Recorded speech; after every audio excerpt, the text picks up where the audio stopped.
Good morning, YouTube, and whatever slim followers that I have, and whatever chance viewers that happen to stumble across this video.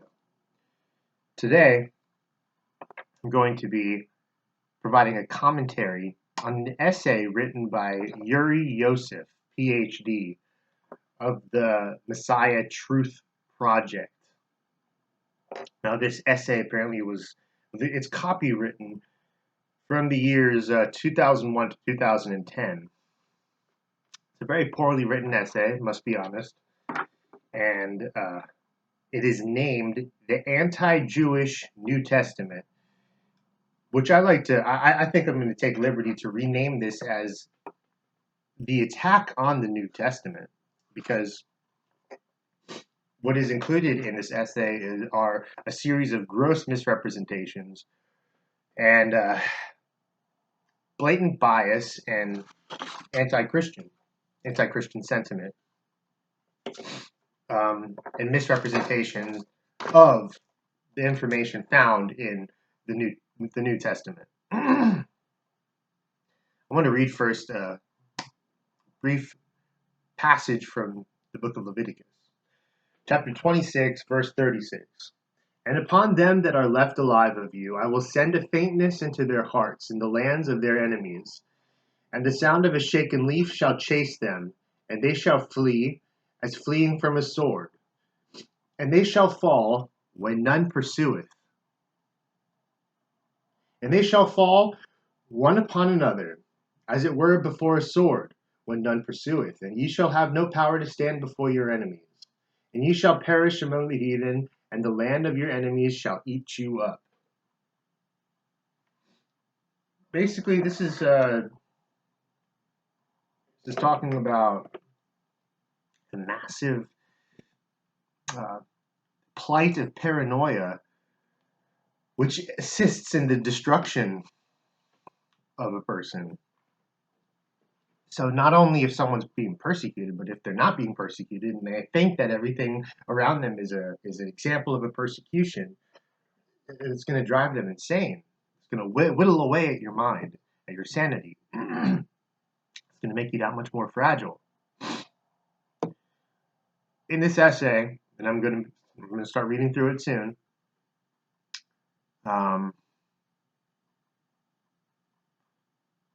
There is an overemphasis and what's the word I'm looking for?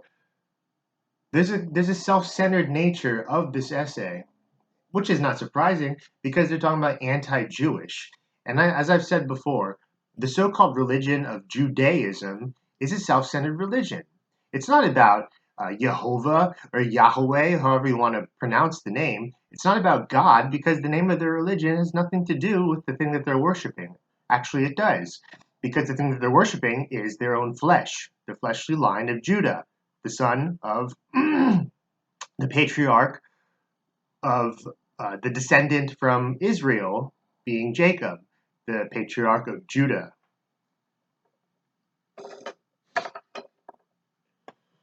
The anti-Jewish New Testament.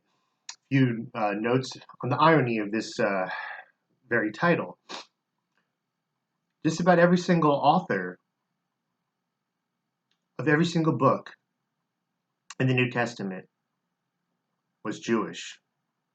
Either they came from the land of Judea or came from the land of Judea. The only possible exception is perhaps Luke. He might have been a Greek physician. He might have been a Hellenist Jew physician. We don't really know. He never comes out and says, "Hey, I'm actually a Greek. I'm not really a Jew." So, and of course, I'm not talking about the actual writers. I'm talking about because the attributed authors to many of the books and epistles were probably written by secretaries taking dictation. Paul is maybe saying the message aloud, vocalizing it, and someone else is writing it down. It may have been Greeks writing it because of their facility with the Greek language. But but Paul was educated enough to understand classical Greek philosophers and probably the Greek language itself. So there's no reason why Paul couldn't have written many of his own epistles. But some of the epistles do say who authored them at the end of them. Anyways, the anti-Jewish New Testament. This is funny because the New Testament authors were almost all Jewish. This is funny because Jesus Christ came out of the tribe of Judah. This is funny because Jesus came for the Jewish people. This is funny because the early church was all Jews. This is funny because Jesus Christ, his earthly ministry was focused solely on the Jewish people or the children or the lost tribes of Israel.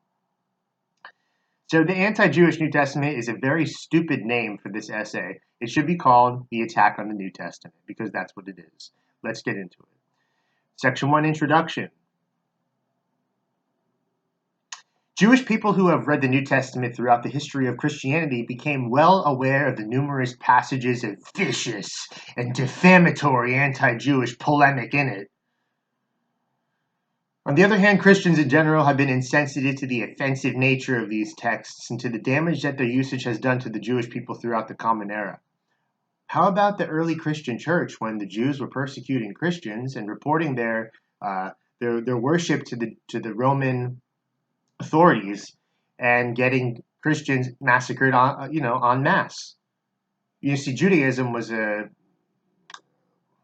permitted religion in terms of Roman legislation. Christianity wasn't.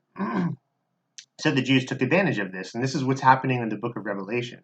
This is why they call it the synagogue of Satan, because they were aiding and abetting and assisting in the persecution of the early Christian church.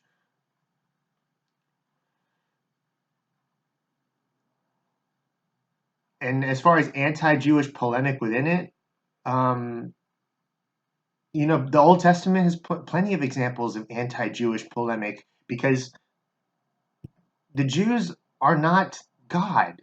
The Jews are there to serve God. They're the servants of God. And when they disobey God, they get rebuked for it. They disobeyed God when Jesus was here, so they get rebuked for it. Just like the prophets rebuked them when they disobeyed God. And what did they do to the prophets? They killed them. Oh, but saying that they killed the prophets is also defamatory, like what's presented in the Epistle to the Thessalonians. We're going to get to that. Here's the essay right here. I have some notes written all throughout it. We're going to get through it now. Anti-Jewish polemic within it. It's funny because the Talmud writes some blasphemous things about Christianity and about Jesus Christ and about followers of Jesus Christ as idolaters. And the Talmud has the Noahide laws, which sentences worshippers of Jesus to beheading. You see, in the New Testament, we don't have beheading. We don't order the beheading of the so-called Jews. We don't do that. So this is not a complaint about the anti-Semitism or anti-Jewish nature of the New Testament. This is an attack on the New Testament in a way to beguile sensitive Christians into becoming self-loathing shells of who they're supposed to be. Strong Christians. Standing up for the Word of God, standing up for Jesus Christ, standing up for Christianity. Insensitive to the offensive nature of these texts. Damage they have done to the... see, it's the same thing as people complaining about the prevalence of guns in the culture. It's not the gun that does the damage, people. It's the people that do the damage to people. The text is an inactivated thing, okay? It requires a human participant in order for it to be activated. Words on a page can't read themselves. A human being has to read it and interpret what's being said. On the other hand, Christians in general have been insensitive to the offensive nature of these texts and to the damage that their usage has done to the Jewish people throughout the Common Era. And herein, the first paragraph is a clear indication of the agenda that this writer, Uri Yosef, is trying to carry out. The Common Era is a modernist title for what's commonly called Anno Domini, the year of our Lord, after BC, before Christ. Before the Common Era is a way to do away with the reference to Christ in terms of our temporal location in world history. Common era. Joke. What's so common about it? Anyways. When the Emperor Constantine became a Christian in the 4th century CE and installed Christianity as the state religion of the Roman Empire, Jewish people became a primary target of persecution by the church. Oh, I'm not going to sit here and advocate for Constantine and for state-enforced religion. I don't advocate for state-enforced religion when Calvin did it or when Luther did it. It led to wars that tore apart Europe. Oh, here we go. Big surprise. Paragraph 2 of introduction. Although the Holocaust, which caused the murderous annihilation of 2/3 of Europe's Jewish population, I'm not going to get into that. But I will say this. Typhus. And the Jews declared war on Germany before World War II ever was started. It's true.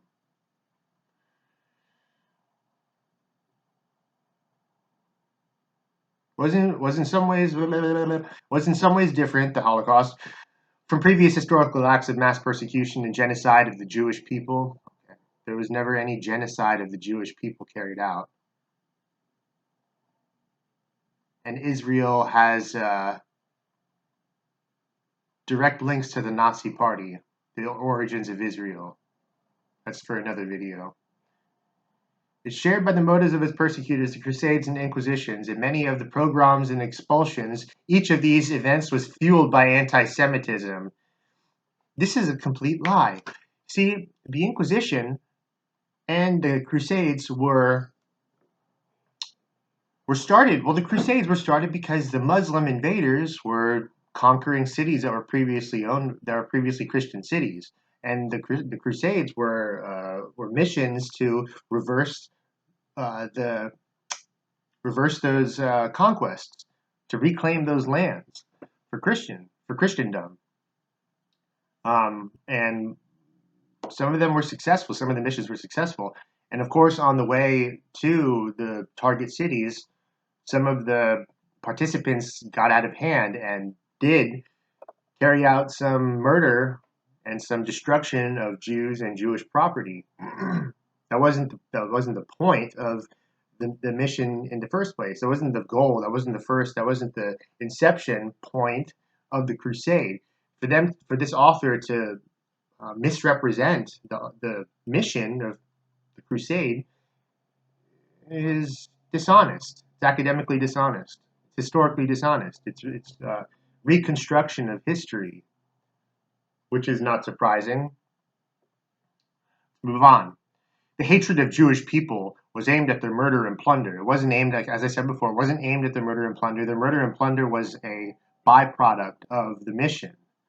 I'm not excusing it. I don't think it was a good thing that happened, but it happened, and the reason why it happened was because there were inflamed passions, and the reason why it happened was because the Muslims took over Christian lands, and soldiers and knights were going back to reclaim those lands. It wasn't because of Jews.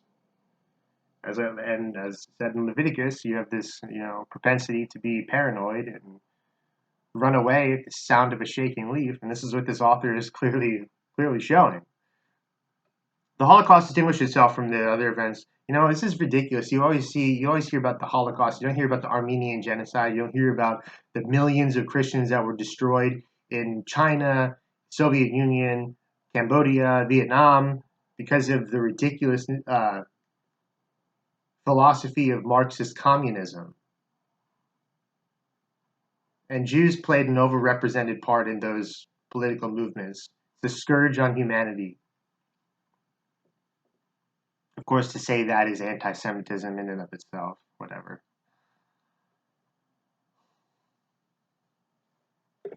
An increasing number of Christian scholars. Oh, this other thing. There was no escape from death from the Holocaust, except that Hitler tried to move the Jews out of Germany to a place. He was a Zionist, for God's sake. He was a Zionist. He wanted to create a specific land for the Jewish people, which is what the Zionists today want. They want Israel for just the Jewish people. So You guys, Hitler was one of your best. Uh, he's pulling water for you. He wanted a Zionist state. An increasing number of Christian scholars and clergy today have concluded that the root of anti-Semitism in the Christian world community is ultimately found within the New Testament. Yeah, an increasing number of Christian scholars. He cites two authors that actually say this, and one's a Lutheran, which is a joke, and the other is, well, I'm not really sure. Let's just keep reading. Christian repentance, he says. This person says. Professor Eckhart. Professor Eckhart is a shill, a political consultant shill for the Holocaust for President Jimmy Carter. Okay, politicians are liars. Don't ever trust a politician.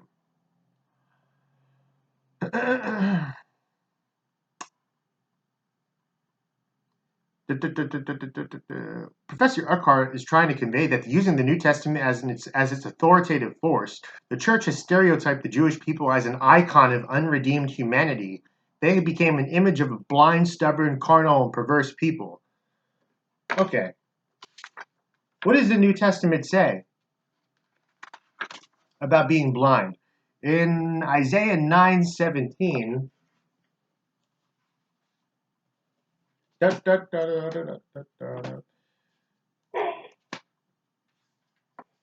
Isaiah 9:17. Therefore the Lord shall have no joy in their young men, neither shall have mercy on their fatherless and widows. For every one is an hypocrite and an evildoer, and every mouth speaketh folly. For all this his anger is not turned away, but his hand is stretched out still. See, New Testament references to Jews being hypocrites is sin, but when Isaiah says it, it just gets looked over. One moment.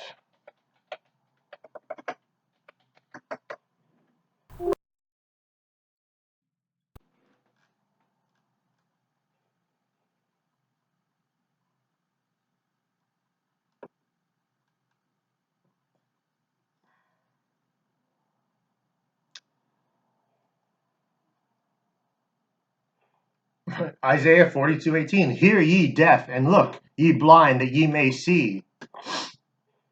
Isaiah is calling Israel blind. Why isn't that considered a horrible anti-Jewish polemic? Unredeemed humanity. If the people break the covenant with God, they're unredeemed. They're not in God's grace. They're outside of the covenant agreement. Blind, stubborn, carnal, perverse people. I don't need to say that. I don't need to say any of those things. Neither do the New Testament writers. If your religion is called Judaism, you are holding your flesh above the God that you supposedly worship. Judaism. You worship yourself. Judaism. Jews have brought damnation on themselves by rejecting Jesus, their Messiah. Again, this shows a self-centeredness because anyone who rejects Jesus Christ is damned. Not just the Jews. The irony is Jesus came specifically for the Jews, specifically for the children of Israel, and for them to reject the person who came for them is akin to them killing their own prophets, trying to get them back into a relationship with God. They have brought damnation on themselves, just like Steve down the street, who's Anglo-Saxon white man. If he rejects Jesus Christ, he's bringing damnation on himself as well. It's not just about you, Jews, but yet you want to make it about that. You know why you want to make it about that? Because you want to destroy the New Testament. You want to destroy Christianity. You want to get it. You want it to be in line with the common idea of the so-called scourge of anti-Semitism. That way, you weaken the main text underlying Christianity. It's really disgusting. A belief which has caused Jews, rejected Jesus as Messiah, brought damnation on themselves, a belief that has caused Jews throughout the centuries to be persecuted, exiled, and which eventually brought on the Holocaust. See, now they're going to link Christianity to the Holocaust. If you can't see what's happening here, I swear. The material found in the lectionaries are like scriptural assemblages of reading cycles in Protestant and Catholic churches.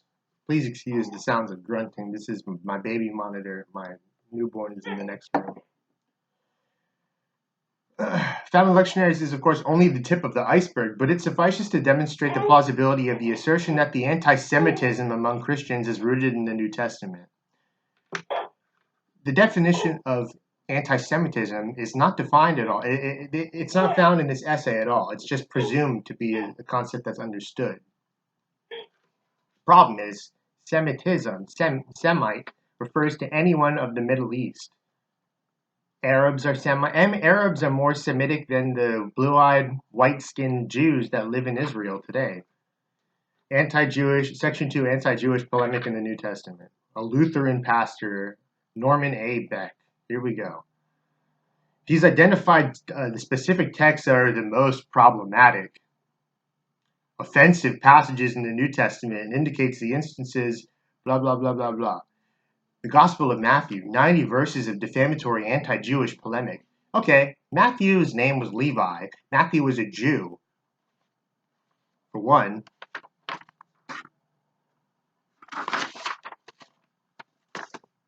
As I've already said, the Pharisees are called hypocrites, so God forbid someone criticize the Pharisees and their ridiculous tradition of the elders, where they make it impossible for you to spit on the ground on the Sabbath, because that's also aligned with you plowing the earth, because a poof of dust comes up when you spit on the ground. The Talmud is a crazy document, a crazy series of writings, and I'm going to release a video that's going to be criticizing the bigotry of the Talmud and the Jewish superiority of the Talmud. Uri Yosef, as I said, called hypocrites. Isaiah 9:17 for all you hypocrites. But Pharisees are called blind, leading the blind. Isaiah got some blind verses in there. Pharisees are called to be hard-hearted. What does Moses say? Called you a stiff-necked people.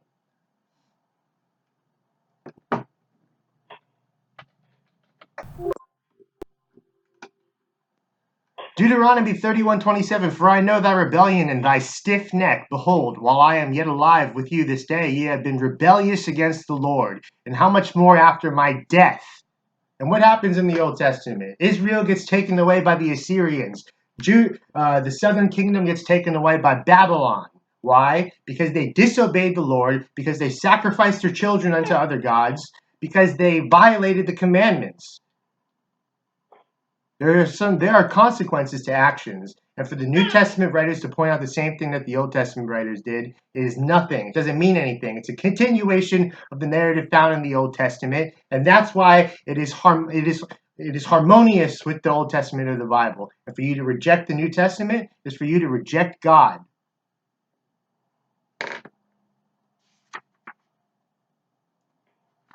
Gospel of Mark, 10:2 through 5, Pharisees are hard-hearted. Moses, check it out, stiff-necked people, hard-hearted.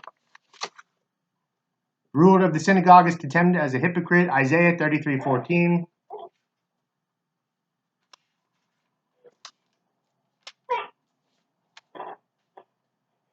The sinners in Zion are afraid. Fearfulness hath surprised the hypocrites. Who among us shall dwell with the devouring fire? Who among us shall dwell with everlasting burnings? Hypocrites.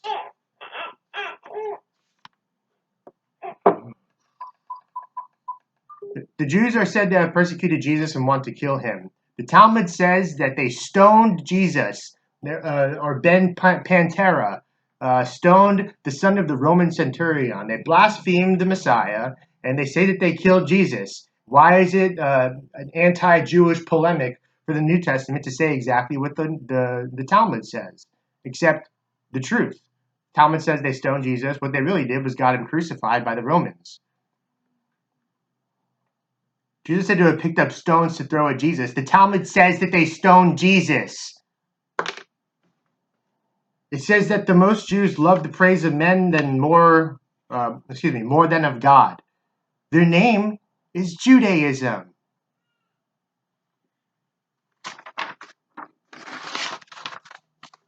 That's the end of it. You know what? This is a 24-minute video. That's the end of part 1 for this. Stay tuned for part 2.